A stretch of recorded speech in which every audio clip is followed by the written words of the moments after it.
ప్రభువుని మీరు స్వీకరించవలసిన ఎక్స్పీరియన్స్ ఏంటి దివ్యవాణి గారు? నేను ఎప్పుడు I love talking about God. అది మతానికి అతీతంగా, ఇది క్రైస్తవ మతమా, హిందూ ధర్మమా, ఇస్లాం మతమా, ఇంకోట బౌద్ధ మతమా అని కాదు, దేవుడు దేవుడే. So tell me about your experience. ఎలా అయింది మీకు అసలు? యాక్చువల్లీ నేను ఏంటంటే అమ్మవారు అంటే దివ్యవాణి, దివ్యవాణి అంటే అమ్మవారండి. అలా అమ్మవారి భక్తురాలు మీరు? భయంకరంగా. సుప్రభాతం మనం పాడామంటే ఎంఎస్ సుబ్బలక్ష్మి అక్కర్లేదు అంత. ఇక అక్కడ ఎక్కడ మనకి తిరుపతి టెంపుల్ ఎలా ఉంటుందో మీరు వినే ఓపిక ఉందంటే 2 చరణాలు నాకు ఇప్పటికీ గుర్తున్నాయి. చెప్పండి అమ్మా తల్లి, చెప్పండి తల్లి. ఎలా అంటే 4 గంటలు అయ్యేసరికి ఇంట్లో గంట మన ఇంట్లోనే మోగుతుంది. టేప్ రికార్డు ఉండదు. మా పిల్లలు చిన్నోళ్ళు, మా అబ్బాయికి మొత్తం స్నానం చేయించేసి పంచి కట్టేసి నాతో పాటు దేవుడి గదిలో కూర్చోబెట్టి అలంకరణ అంతా అయిపోయిందంటే కౌసల్యా సుప్రజా రామ పూర్వ సంధ్యా ప్రవర్తతే ఉత్తిష్ట నరశార్దూల కర్తవ్యం దైవమాన్నికం ఉత్తిష్టో ఉత్తిష్ట గోవింద ఉత్తిష్ట గరుడధ్వజా ఉత్తిష్ట కమలాకాంత త్రైలోక్యం మంగళం కురు మాత సమస్త జగతాం మధుకైటభారే వక్షో విహారిణి మనోహర దివ్యమూర్తే శ్రీస్వామి నిశ్చిత జనప్రియదానశీలే శ్రీ వెంకటేశ దయతే తవ సుప్రభాతం తవ సుప్రభాతమరవిందలోచనే భవతు ప్రసన్నముఖచంద్రమండలే విధిశంకరేంద్ర వనితాభిరర్చితే వృషశైలనాద దయతే దయానిదే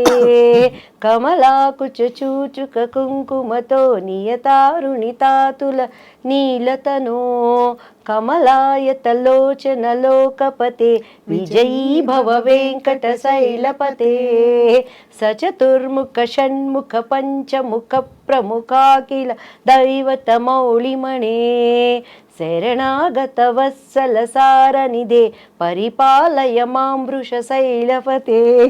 మీకు నమస్కారం. అసలు దేవాది సమస్త మహిమ మనకి ఎంత ఎంత చక్కగా, అంటే ఎన్నిసార్లు వినుంటే మీకు అలా వచ్చిందో అర్థం అవుతుంది మీ ఇంటి వాతావరణం ఎలా ఉండేదని చెప్పి. మరి అక్కడి నుంచి అంత భక్తి ఒక్కటే కదా దివ్యవాణి గారు, మీరు పద్ధతి మార్చుకోవాల్సిన అవసరం, ఆ అనుభవం ఏమిటి? పద్ధతి మార్చుకోలేదు, మార్గం మార్చుకున్నాను ఫస్ట్ ఆఫ్ ఆల్. అండ్ నేనేంటంటేనండి, మా పాప కన్సీవ్ అయినప్పుడు 16 సోమవారం వ్రతం చేసేదాన్ని.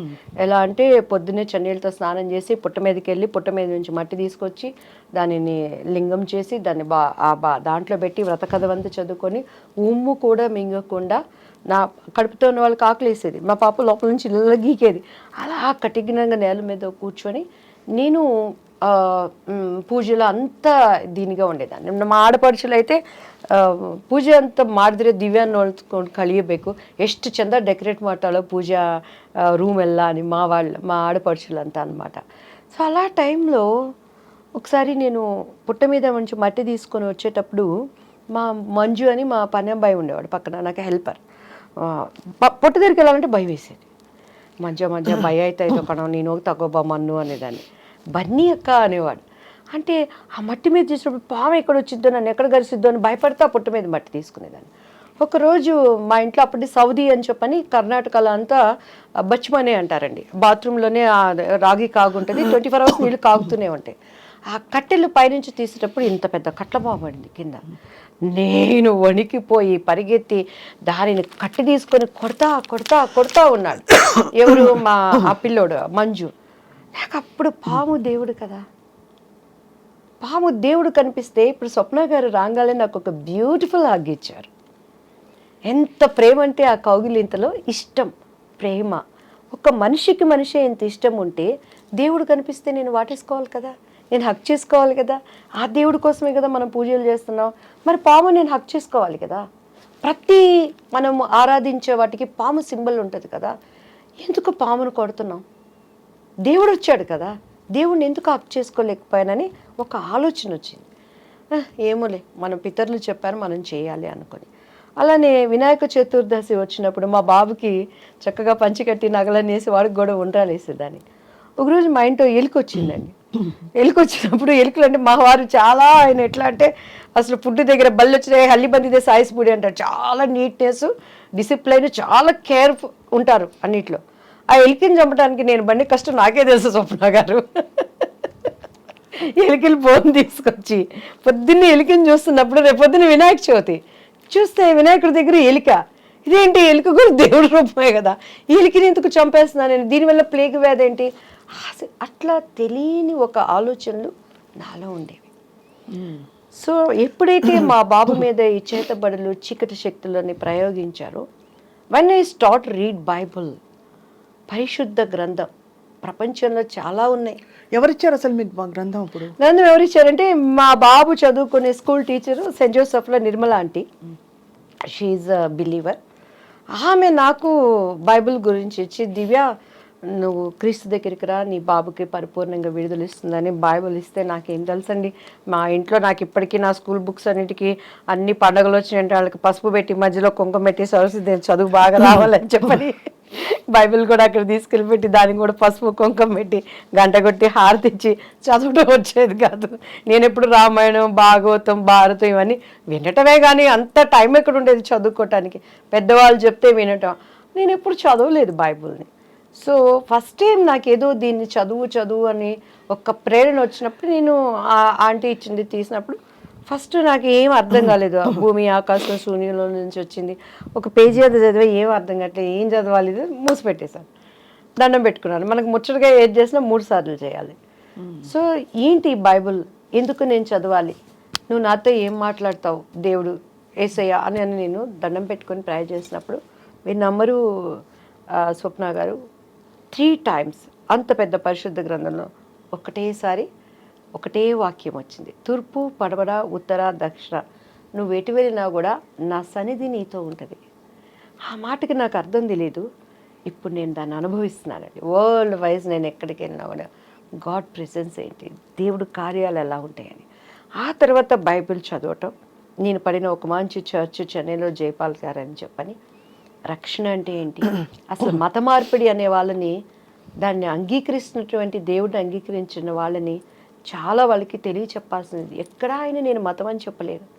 ఐ ఆమ్ ద వే, నేను మార్గం, ఐ ఆమ్ ద ట్రూత్, నేను సత్యం, ఐ ఆమ్ ద లైఫ్, నేనే మార్గం, నేనే సత్యం, నేను జీవం. ఆ మార్గం ఏంటి? ఈరోజు మన ఐ డ్రీమ్ స్టూడియోస్కి రావాలంటే జీపీఎస్ పెట్టుకొని వాళ్ళు పంపించిన లొకేషన్ పట్టుకొని కరెక్ట్గా వచ్చాను. వచ్చినాక కూడా మన పిల్లలు చెయ్యి ఊపి దీనిలే పైరని అంటే ఆ కరెక్ట్ మార్గం పట్టుకోబట్టి ఇక్కడికి వచ్చాను. ఏంటి ఆయన మార్గం? I'm the truth. ఈ ప్రపంచంలో ఈరోజు సప్న గారు, దివ్య గారు ఇద్దరు కోర్టుకు వెళ్ళారంటే ఒకటే నిజం ఉంటుంది, రెండోది అబద్ధం. దానికోసం వాదనలు జరిగితే ఒక్కొక్కసారి అన్యాయం గెలవచ్చు, కానీ న్యాయం అనేది ఎప్పటికైనా నిలుస్తుంది. ఆయన ఏమంటున్నాడు? ఐ ఆమ్ ద ట్రూత్, నేనే సత్యం, నేను మాత్రమే సత్యం అంటున్నాడు. ఐ ఆమ్ ద లైఫ్, నేను జీవం. ఆ జీవం ఏంటి? ఈరోజు అగ్ని ఆరదు, పురుగు చచ్చిపోదు. ప్రతి ఒక్కడు, ఒక ప్రాస్టిట్యూట్ అయినా, ఒక దొంగ అయినా, మన కులం ఏదైనా, మన మతం ఏదైనా, మనం ఏమనుకుంటాం? చచ్చిపోతే స్వర్గంలో ఉండాలి అనుకుంటాం. ఆ స్వర్గంలో ఉండటానికి జీవం ఎవరు? అంటే స్వర్గం ఉందో లేదో ఎలా తెలుసు మీకు? 100% మంచి ఉంది, చెడు ఉంది, దేవుడు ఉన్నాడు, దయ్యము ఉంది. ఇక్కడ ఓకే, మన భూమి మీద స్వర్గం నరకం ఉంటే, మంచి ఆలోచనలు ఉంటే, మంచి ప్రపంచం ఒక ప్లెజెంట్గా ఉంటే ఆ స్వర్గం అనుకుంటాం. స్వర్గం అనేది లేకుండా ఊహల్లో యమదొంగ సినిమా ఎలా చేశారు? అలాంటి స్వర్గలోకం అంటారా? నేను స్వర్గలోకం అదేం చెప్పట్లేదు, అప్పట్లో నాకు అదే స్వర్గం. కానీ బైబిల్ చదివినాక 100% దానిని పరలోకం అంటారు. మన భాషలో కొలెక్వల్ లాంగ్వేజ్లో అర్థం అవటానికి స్వర్గం అని నేను చెప్తున్నాను. 100% ఉంది. అది ఇక్కడ ఉన్నట్టు ఉండదు. దేవుడి రాజ్యం ఒకటి ఉంది. అసలు మనం అక్కడ వారసులుగా ఉండటానికి దేవుడు తన రూపంలో తనలాగా ప్రతిదీ సృష్టించుకున్నాడు. ఎందుకంటే బైబిల్లో ప్రతిదానికి ఆన్సర్ ఉందండి. ఒకసారి నాకు పరశుర్ అంకుల్ కాల్ చేశారు, ఏంటి ఈరోజు నీ దివ్య పలుకులు రాలేదు అని. అప్పుడు నాకేంటంటే కొంచెం ప్రార్థన చేసుకుని ఏదొచ్చిందంటే వచ్చేసి నాకు ఇష్టమైన వాళ్ళందరికీ ఫార్వర్డ్ చేసేదాన్ని. చేస్తుంటే ఏంటి నీ దివ్యమైన పలుకులు రాలేదు అని అన్నాను. అంటే లేదు అంకుల్, నేను కొంచెం ఏదో వర్క్లో ఉండి పంపించలేకపోయాను, పంపిస్తాను. నిన్న ఒకటి అడుగుతాను చెప్పవే అన్నారు. అడగండి అంకుల్ అన్నాను. కోడి ముందా గుడ్డు ముందా అన్నారు. కోడి ముందు అంకుల్ అన్నాను. ఇత్తు ముందా చెట్టు ముందా అన్నారు. చెట్టే ముందు అంకుల్ అన్నాను. ఎట్లా చెప్తావే అని అన్నారు. నా బైబిల్లో ప్రతిదానికి సమాధానం ఉంది అంకుల్. దేవుడు ఆయా ప్రకారము ఫస్ట్ పశు పక్షాదులని నిర్మించాడు అని ఉంది. వృక్షాలని క్రియేట్ చేశాడు అని ఉంది. దానికి ఫలాల్ని వృద్ధి చేశాడు అని ఉంది. అవి తర్వాత ఫలించినవి, అక్కడ విత్తులు వచ్చాయి. సో దాని ఆధారంగా బైబిల్లో ప్రతిదానికి ఆన్సర్ ఉంది అంకుల్ అని. నీకు ఎక్కడి నుంచి వచ్చింది ఈ జ్ఞానం అన్నాడు. జ్ఞానం సిగ్గుపరచడానికి దేవుడు వెర్రివాడిని ఎంచుకుంటాడు అంకుల్, నేను ఎర్రిదాన్ని కాబట్టి నన్ను ఎంచుకున్నాడు. నేను జ్ఞానిని కాదు అంకుల్, నేను ఎర్రిదాన్నే. Still I don't know anything. కానీ దేవుడి దగ్గర కూర్చున్నప్పుడు ఆయన జ్ఞానం ఇస్తాడు. నిజం స్వప్న గారు, నాకు ఇప్పుడు కూడా కార్డు పెట్టి డబ్బులు తీయటం రాదు. ఆయన ఎవరు లైస్. నేను ఎప్పుడైనా చిన్న చిన్న అబద్ధాలు ఏమన్నా ఒకటి ఆడతానంటే, నేను డబ్బులు దాచిపెట్టుకొని మా పిల్లలు ఏదైనా పీడిస్తున్నాయి, మమ్మీ దగ్గర డబ్బులు ఇబ్బంది పెట్టమాకండి అని చెప్తాను. అండ్ ప్లాన్డ్గా ఉంటాను లైఫ్లో. మనం ఎప్పుడు ఇలా అనకూడదు అనే దానికి ఉంటాను, కానీ నేను ఎప్పుడూ అబద్ధాలు చెప్పాను. కాబట్టి టీడీపీలో నేను అంత గట్టిగా మాట్లాడిన అన్ని ఛానల్స్ కూడాను ఎవరు నాకు కౌంటర్ ఇవ్వలేకపోయారు. ఎందుకంటే బాబుగారు అంటే నాకు ప్రాణం, బాబుగారు అంటే చాలా ఇష్టం. టీడీపీ నుంచి నేను బయటకు వచ్చినాక కూడాను నన్ను అపోజిషన్లో ఉన్నప్పుడు ఆ రోజు జగన్ గారి పార్టీలో ప్రతి ఒక్కళ్ళు సంప్రదించారు. ఇప్పటికైనా రండి, మీలాంటి వాయిస్ కావాలి అన్నప్పుడు నేను ఎందుకు, జగన్ గారు నాకు విరోధి కాదు, యాజ్ ఎ బిలీవర్గా ఆయన నేను చాలా అభిమానిస్తాను. కానీ అక్కడ నేను అమరావతి అప్పుడు ఒక ప్రార్థన చేశానండి. మీరు కావాలంటే ఆ ప్రార్థన మీరు చూడండి. ఇది అమరావతిగా ముద్రించబడాలి దేవాన్ని చేసిన ప్రార్థన వ్యర్థమైపోతుంది. ఈరోజు నాకు ఇచ్చే ఆపర్చునిటీ పదవులు చూసుకుంటే, దేవా ఈ ప్రార్థనని నేను అబద్ధం చేయకూడదు తండ్రి అని నా పొలిటికల్ భవిష్యత్తును కూడా నేను అప్పుడు మానుకున్నాను. నా దేవుడు ఊహించిన దానికన్నా నేను చేస్తాడు. యెహోవా చేతిలో ఒక భూషణ కిరీటంగా రాజకీయ మకుటంగా నేను వాడుకుంటానని ఇచ్చిన వాగ్దానం ఇచ్చినవాడు, మాట ఇచ్చినవాడు తప్పనివాడు అనేది నా విశ్వాసం. ఆ మాటకి నాకు అర్థం కూడా తెలియదమ్మా. కానీ నేను పొలిటికల్ లైన్లోకి రావటం ఇప్పటికీ నేనే. కానీ ఒకటి దివ్యవాణి గారు, అంటే ఇది ఇక్కడ ఈ స్పిరిచువల్ ఈ కనెక్షన్ మీరు బైబుల్ అప్పుడు మీ ఫ్రెండ్ నిర్మలా ఆంటీ గారు ఇచ్చారని చెప్పారు. చదవడం మొదలు పెట్టాక మీరు ఫార్మల్గా బ్యాప్టైజ్ అయ్యారా? లేదమ్మా, నేను 10 years ఒక చర్చిలో నేర్చుకునేదాన్ని. ఆ వాక్యాలు నాతో మాట్లాడేవి. నా అంతరంగంలో ఉన్న ప్రతి బాధని హోలీ స్పిరిట్ గాడ్ అక్కడ దైవజనుడి ద్వారా మాట్లాడేవాడు అనమాట. నేను ఇక్కడ ఏదనుకుంటే అక్కడ అది దానికి అర్థం వస్తూ ఉండేదన్నమాట. అప్పుడు మీ వారికి నచ్చలేదా? నచ్చలేదంటే కొన్ని అభిప్రాయ భేదాలు వచ్చినాయి. అంటే సహజం కదా, ఇప్పుడు ఒక మార్గంలో ఒకళ్ళు ఉండి అందులో ఇలాంటివి ఇంటికి ఒకటే ఉండాలని అంటారు, ఒక పద్ధతిలో ఉండాలి భార్యాభర్తలని. మీరు చాలా బోల్డ్ డెసిషన్ తీసుకున్నట్టే. మిమ్మల్ని జనులు ఏమనలేదా? మీ చుట్టూ ఉండేవాళ్ళు నేను ఒకటి చెప్తాను స్వప్న గారు, కరోనా వచ్చింది కదా, కరోనా వచ్చినాక ఒక కుటుంబంలో ఉన్న వాళ్ళు కలిసి భోంచేశారా? హచ్చియం దుమ్మితే ఎవరి గదుల్లోకి వాళ్ళు వెళ్ళిపోయారు, మాస్కులు పెట్టుకున్నారు. భర్త చచ్చిపోతే కనీసం పిల్లలు దగ్గరికి వెళ్ళి చూసుకునే పరిస్థితి ఉందా? అంతే మన బంధం, మన బంధం అంతే. ఈరోజు ఎవరైనా మన వాళ్ళు ఇష్టమైన వాళ్ళు చచ్చిపోతారంటే వాళ్ళతో మనం వెళ్ళి చనిపోతామా? ఈ శాశ్వత లేని బంధాల కోసం నిజాన్ని నేను ఎందుకు వదులుకోవాలి? అంత ఎక్స్పీరియన్షియల్ ఇది వచ్చిందా మీకు? 100%, 100కి 200%. దేవుడు ఏం చెప్తున్నాడు? చూసి నమ్మిన వాళ్ళకన్నా చూడక నమ్మిన వాళ్ళు ధన్యుడు. ధన్యత అంటే ఏంటి? ఈ లోకంలో ఉండే ధన్యతలతో పాటు ఆ లోకంలో మనకి ధన్యత. డెఫినెట్గా మనం రేపు అక్కడ చూసుకుంటాం. రేపు స్వప్న గారు కూడా అబద్ధం చెప్పడానికి లేదు సుమా. ఐసయ్యా నువ్వెవరో నాకు తెలియదాయా, నేను ఇదయ్యాను కూడా. స్వప్న డార్లింగ్, నా ప్రియమైన బిడ్డ వినో.com. మనిషి .com నొక్కితే అమెరికాలో నుంచి ఇక్కడ చూసుకుంటున్నాడు. .com నొక్కితే .com అన్నీ వస్తున్నాయి. దేవుడు .com నొక్కాడంటే ఈ టైం అని చూపిస్తే మనం బొంకటానికి లేదు. ప్రతి మోకాలు ఆయన నామాన ఊనవలసిందే, ప్రతి నేత్రము ఆయన చూడాల్సిందే. మృతులు సూపర్ నేచర్ ప్రవర్తో. ఎందుకంటే యేసుక్రీస్తు వారు మృతుడుగా ఇక్కడ లేడు. ఉంటే చరిత్ర వదులుతుందా అమ్మా? శాస్త్రజ్ఞులు వదులుతారమ్మా? తీమని ఆయన డెడ్ బాడీలో ఆయన ఆనవాళ్ళు తీయమని చెప్పండి. ఇప్పటికీ కూడాను ప్రతి దానికి ఒక బోటు నీకు తయారైందంటే ఆ కాలంలో నోహు చేసిన బోటే. నీకు చరిత్రనే ఆధారం. క్రీస్తు శకం, క్రీస్తు పూర్వం కొలవబడుతున్నవారు, ఆరాధించబడుతున్నవారు, పూజించబడుతున్నవారు అనేక మంది ఉన్న ఎందుకు మార్చుకోలేకపోతున్నారు?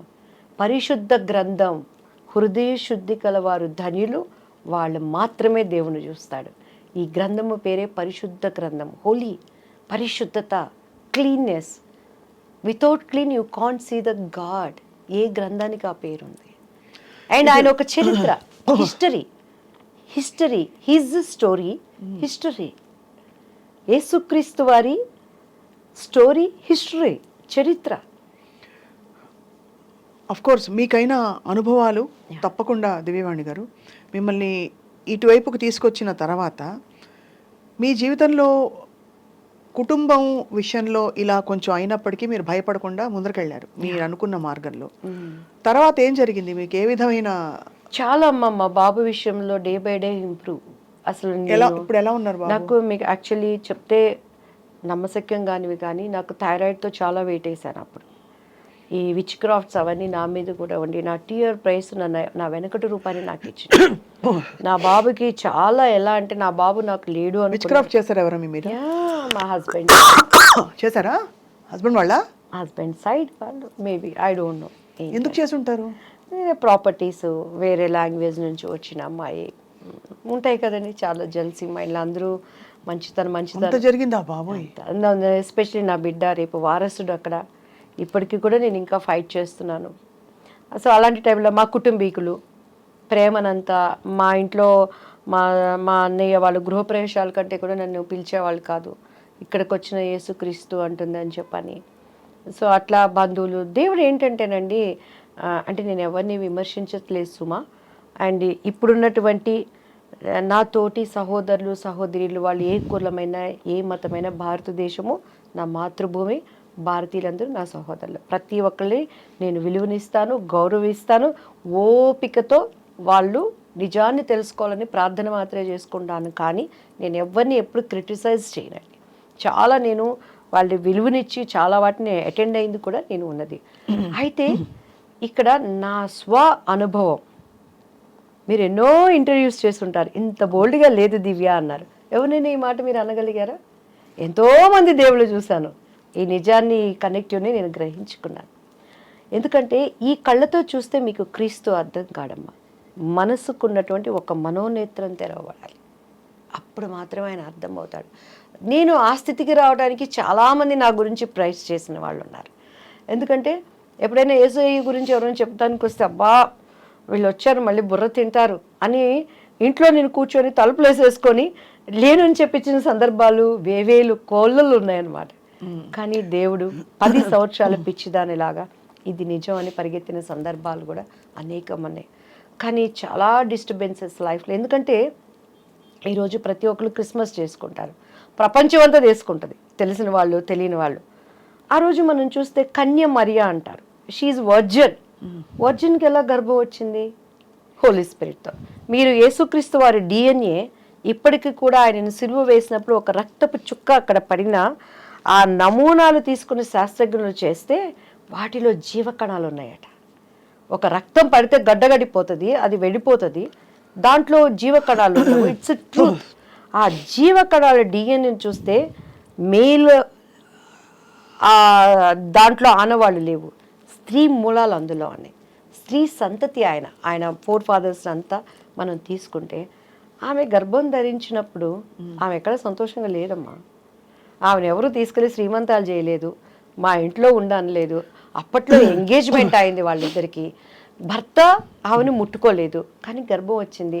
వాళ్ళ హస్బెండ్ పరిస్థితి ఏంటి? ఒప్పుకుంటాడా?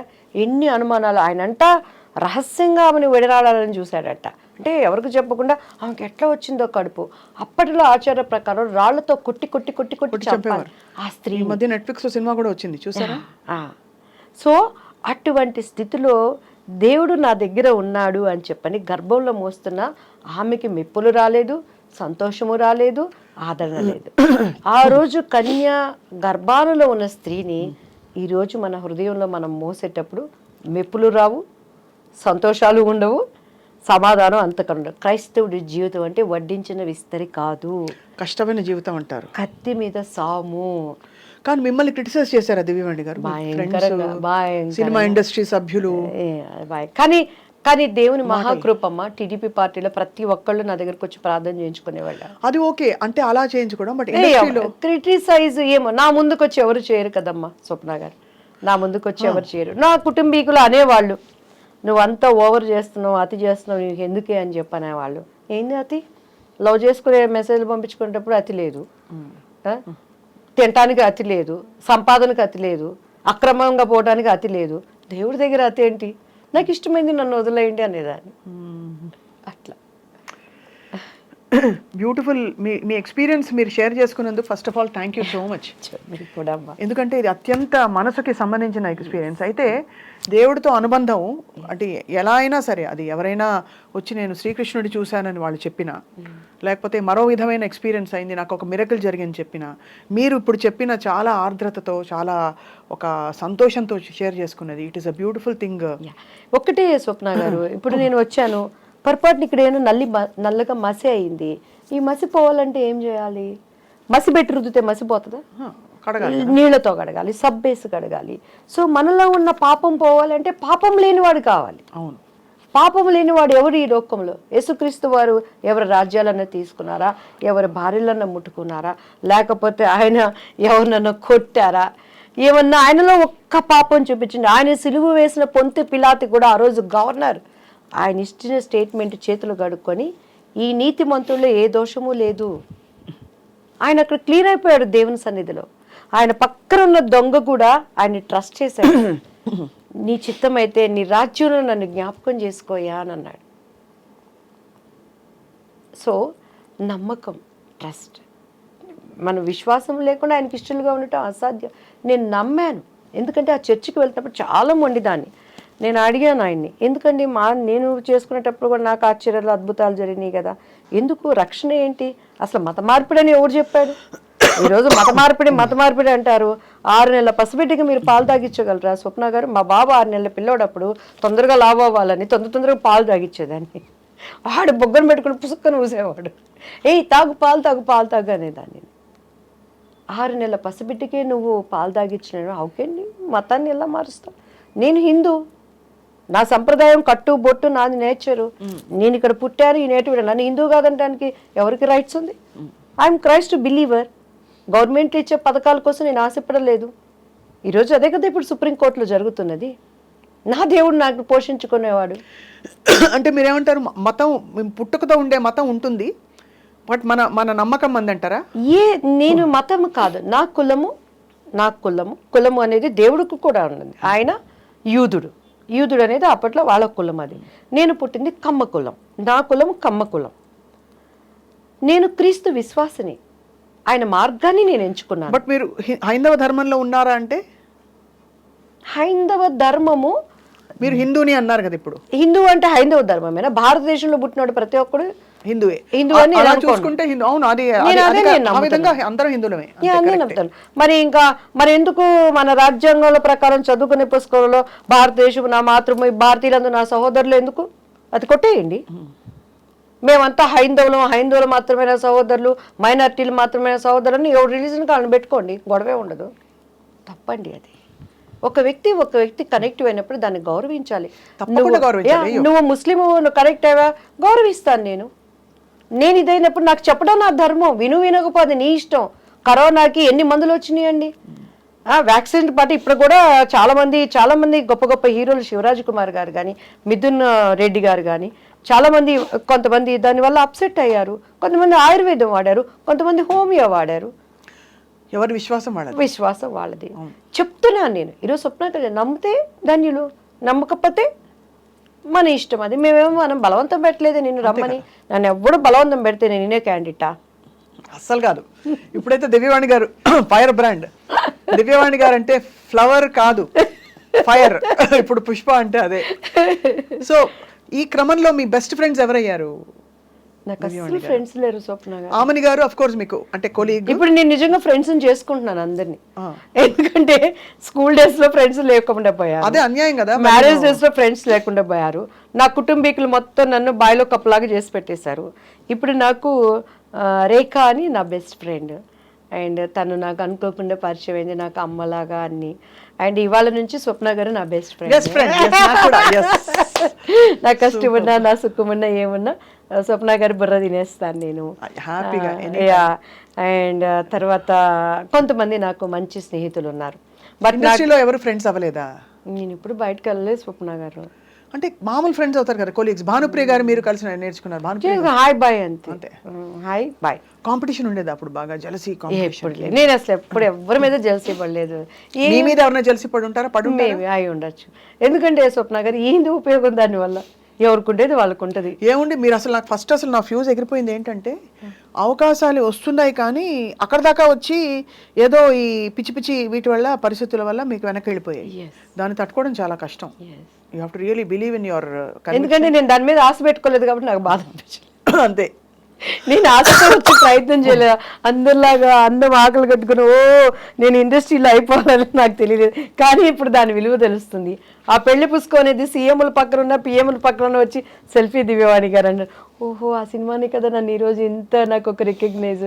ఎక్కడికి వెళ్ళినా కూడా ప్రతి ఒక్కళ్ళు పెళ్లి పుస్తకం అనేది ఆ పాటకే ఆ విలువనిచ్చింది. అంటే నా పిచ్చి మనసును తగ్గట్టు దేవుడు ఆ రోజు అది ఏర్పరిచాడని అనుకుంటానమ్మా. బట్ ఇప్పుడు now I want to prove my self. మీరు ఎంత యూ లుకింగ్ సో గ్లామరస్ అండి నిజంగా. థ్యాంక్ యూ అండి. చక్కగా మీరు నిండుగా కళకళలాడుతూ ఎలా ఎంత బాగున్నారంటే, అవకాశాలు మీకు తగ్గ క్యారెక్టర్స్ వచ్చి మీ ఒళ్ళో వచ్చి పడాలి అంతే కదా. అలా వస్తే అప్పట్లాగా నేను ఎట్లా స్ట్రైట్ ఫార్వర్డ్గా ఉండను, కానీ నా డైరెక్టర్లు, ప్రొడ్యూసర్ అందరికీ కూడా దివ్యవాణిని మళ్ళీ ఒక మంచి ఆర్టిస్ట్ని ఇచ్చామని ఇవ్వాలని ఐఎమ్ ప్రేయింగ్. అలానే నేను ఎవరి దగ్గరికి వెళ్ళి అడగటం నాకు రాదు స్వప్న గారు. మా మమ్మీని కూడా నేనేం అడగను. ఈవెన్ మా వారిని కూడా డబ్బులు కావాలంటే నాకు అడగటం రాదు. నేను అడగను. ఇప్పుడు అడగరు అసలు. ఎప్పుడు నేను అడగను.